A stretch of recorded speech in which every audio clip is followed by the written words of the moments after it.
test is in 4-part, Part 1, Part 2, Part 3, and Part 4. Now look at Part 1. Part 1. You will hear a man arranging to get a telephone connection. First, you have some time to look at questions 1 to 4.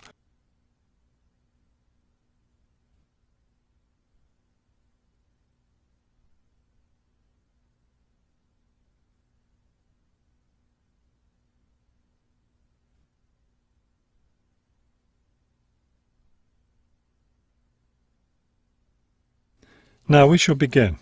You should answer the questions as you listen, because you will not hear the recording a second time. Listen carefully and answer questions 1 to 4. This is the ClearPoint Telephone Company Customer Service Office. My name is Ms. Jones. How may I help you? Yes, I'm moving and I'd like to arrange to have a phone line installed. Of course. Let me get some information from you first. May I have your name, please? It's Kramer, Harold Kramer. And would you spell your last name for me, please? Kramer. M-E-R. Got it. Okay. Could I have the address where you'd like to have the telephone connected? That would be number 58, Fulton Avenue, apartment 12. Is that a business or a residence? A residence. It's my new home address. Then the type of phone service you want is residential, not business? Yes, it's for my home. All right, fine. Now, let me get your employment information. Who is your current employer?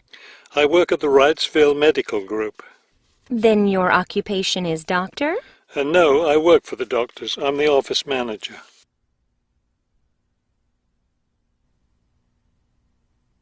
Now listen and answer questions 5 to 10.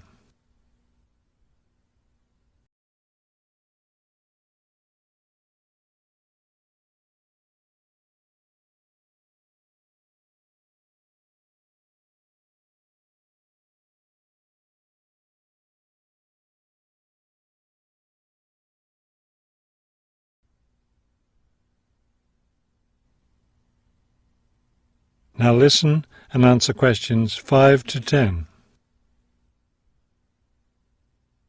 Okay. And could I have your work phone number? It's 637-555-9014. 9014. Great. Just one more thing. I need to know how long you've been at your current job. I've been working there for quite a while now. Let me see. 9, that's right, 9 years. Okay, good. You've been there long enough, so I don't need to ask about any other work history. Now, in addition to our basic phone service, we have several special services available. Could you explain them to me? Most customers opt for unlimited long-distance service. It really saves you money if you make a lot of long-distance calls. That sounds like a good idea. Then I'll put you down for long-distance service. Another popular service is voicemail. Voicemail takes all your messages electronically, and all it takes is one simple phone call to retrieve them. Voicemail. No, I don't think so. I have an answering machine to take my messages. It's old, but it still works fine. We also provide internet service if you're interested in that. I am. Please put me down for internet as well as phone service. Right. Okay, I think we're almost finished. I just need to schedule a time for the technician to go to your apartment and do the installation.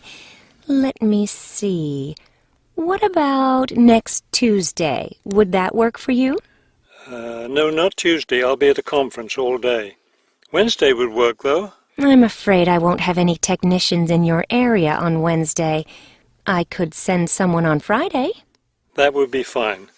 What time of day works best for you? Morning or afternoon? Morning would be best. All right then. It's on the schedule.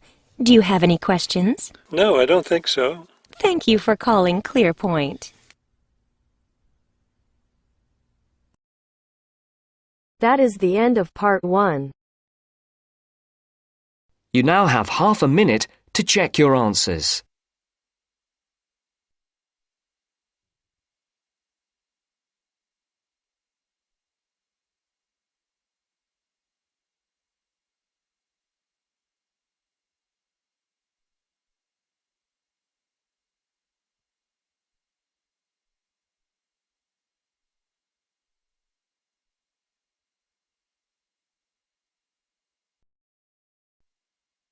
Now turns to Part 2.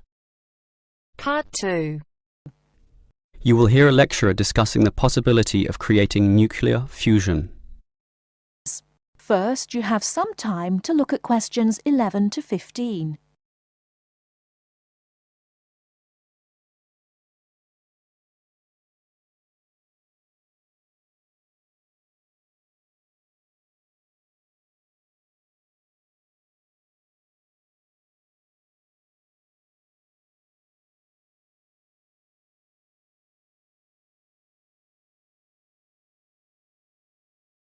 Now, listen carefully and answer questions 11 to 15.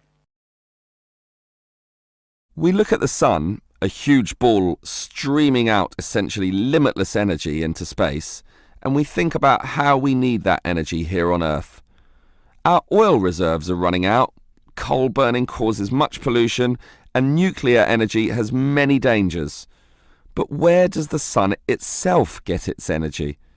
The answer is that the sun makes it using fusion, or, more specifically, in a hydrogen fusion process. There is no pollution, no radioactivity, no waste products, and we have plenty of hydrogen.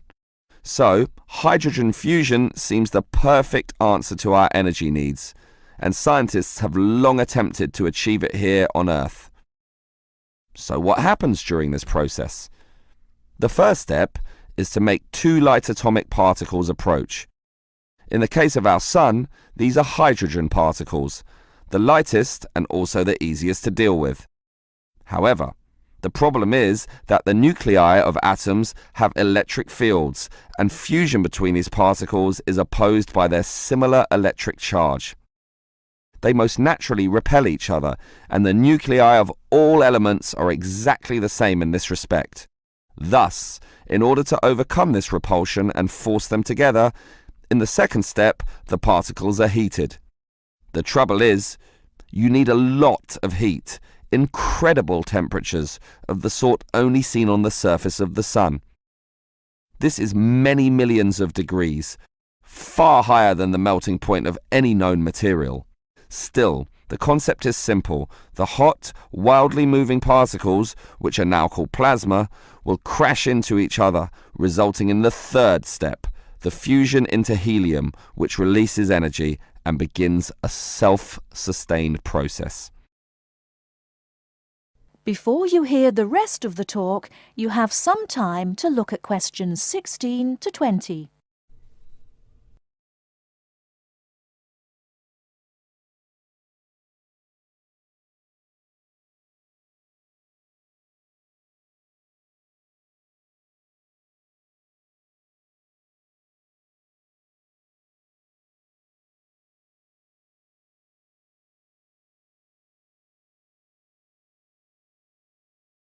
Now listen and answer questions 16 to 20. So, we know how fusion works. Thus, the big question is, can we create it here on Earth? We actually have the technology to superheat hydrogen into plasma, but no container on Earth can deal with those temperatures. Thus, we need to confine this superheated material so that it doesn't touch anything. For that, we need a special reactor, and most research has focused on an apparatus known as a tokamak system. That's TOKAMAK, an acronym from some Russian words meaning toroidal chamber with magnetic field. It's an apt name, since a very powerful magnetic field is used to confine and suspend the super hot plasma in the air so that it doesn't touch anything. This is possible only because this plasma has an electric charge, which interacts with the magnetic field. Of course, the walls of the fusion vessel will still get hot, very hot, and to avoid being melted, they must be cooled with a cryogenic system to intensely low temperatures. But now we are faced with the second problem. If we are to draw power from this system, the reaction must be continuous and controllable. However, when fusion begins, the plasma becomes unstable, and at these temperatures, that is a very serious situation. If we lose control, a disaster could result. Despite the obstacles, in 2010, a European device managed some success, but needed far more power to generate the fusion reaction than that produced from the fusion itself. Obviously then, it was not useful as a power source. More to the point, this system could only sustain a fusion reaction for a fraction of a second, yet, to self-sustain, the fusion needs to run for at least 10 seconds. And the future looks bleak. Unfortunately, most scientists predict that many decades will have to pass before fusion power can become a practical reality. That is the end of part 2. You now have half a minute to check your answers.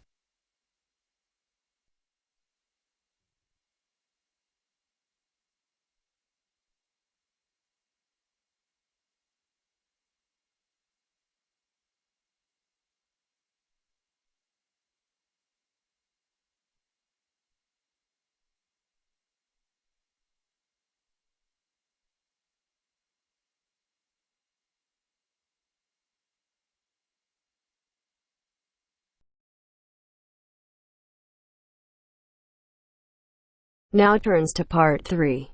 Part 3. You will hear some students discussing an assignment about zoos. First, you have some time to look at questions 21 to 25.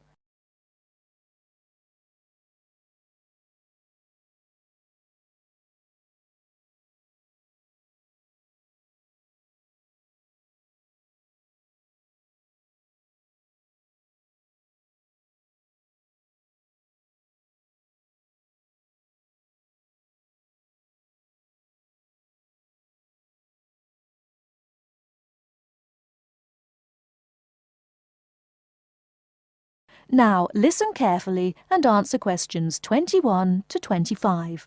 How are you doing? Fine. I've just come over to talk about this assignment on the function of zoos. Oh, hello, Charles. Hello, Brenda. That's good. I've just been in the library looking at some stuff. I think Adrian's been on the web. Yes, I have. Well, that's great. What have you found out about zoos? I've been looking into the history both of zoos and of keeping animals generally. I didn't think we had to do that. Yes, it was one of the topics we had to research. We definitely need to cover it, even if only briefly, I think. After all, people have kept animals for recreation and pleasure for centuries. The ancient Egyptians kept collections of animals, and of course the Romans kept animals for recreation. Ah, the Romans. That brings us to the general question of the treatment of animals and the mistreatment of them. Yes, but that's not our topic. We've been told to keep off that. Now, where were we? Our assignment is concerned with the purposes of zoos in general and in our modern era. We have to cover the history, but not in great depth. Our main focus is the scientific aspects of zoos and the work they do for conservation and so on. We mustn't forget the question of who pays for them. Zoos are hugely expensive places to run nowadays. There are the costs of feeding the animals, obviously, and security for the animals and the public. What happens if they escaped and so on? We have to ask what benefits we get from this. Adrian, I don't think you'll find we have to do that kind of thing at all. But I've been looking into all that and the social benefits of zoos. What I mean is, that's not part of this assignment. All this financial and safety stuff is not necessary. We should stick to their purposes. Now, what have you found out, Charles? Well, I discovered that the World Association of Zoos and Aquariums was very helpful on this. I've got their website address here somewhere. I found out about the scientific research that zoos do. The other thing we should cover is the educational side of their work. The educational side is pretty obvious. I've got lots of stuff here about this and more references to websites and information. There's also the area of entertainment. What about that? He's got a point. I think we need to do some more research on that. Fine, but it sounds like we've covered the history and science angles pretty well. I agree. Let's leave those for now and plan some more study on the entertainment stuff. And let's do some more work on the conservation element.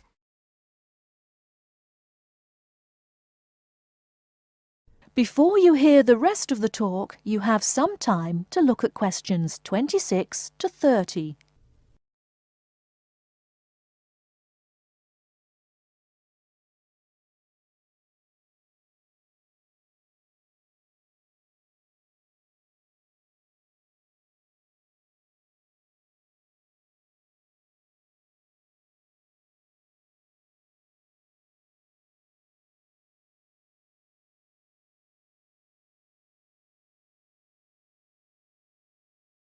Now listen and answer questions 26 to 30.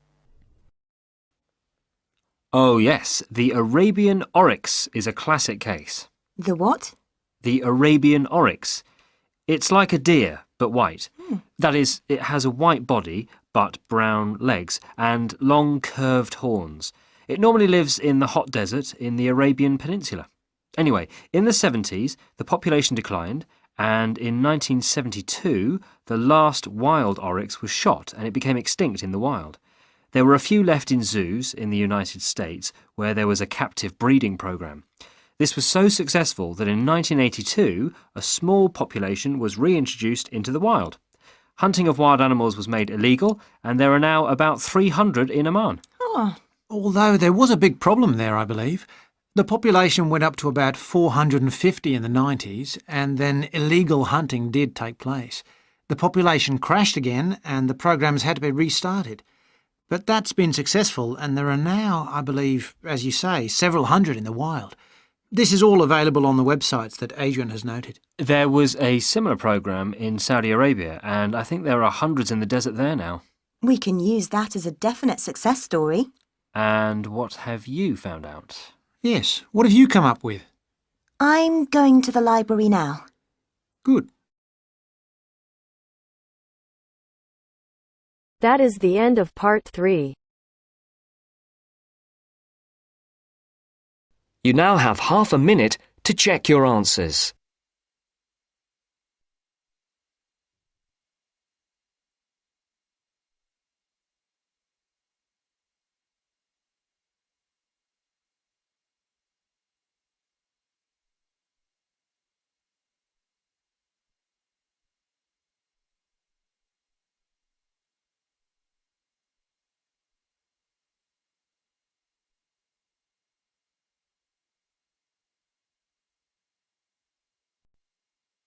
Now turns to part 4. Part 4. You will hear 3 students discussing exam techniques with their tutor. First, you have some time to look at questions 31 to 40.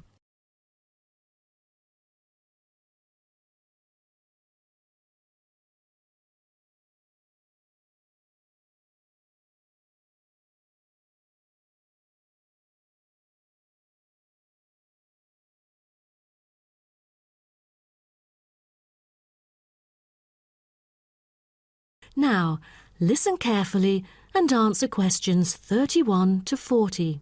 Morning, everyone. I thought we'd get together today and just talk about exam techniques. I'm sure everyone has different ideas about them. So, shall we find out what you do first when you get into an exam? Check that you have the right exam paper?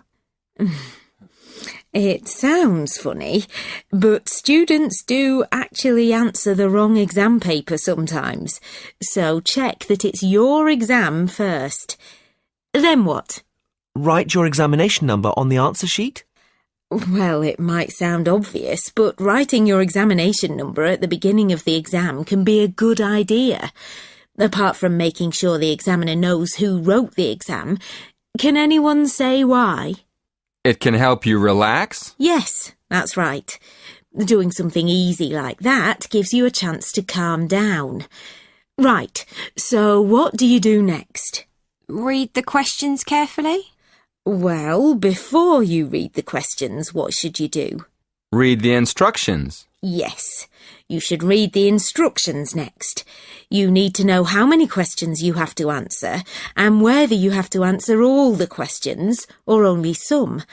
What other important information do you need to check before you start? How much time you have? Yes, Jerry's right. You need to make sure that you know how long the exam is so you can manage your time properly. OK, what do you do next?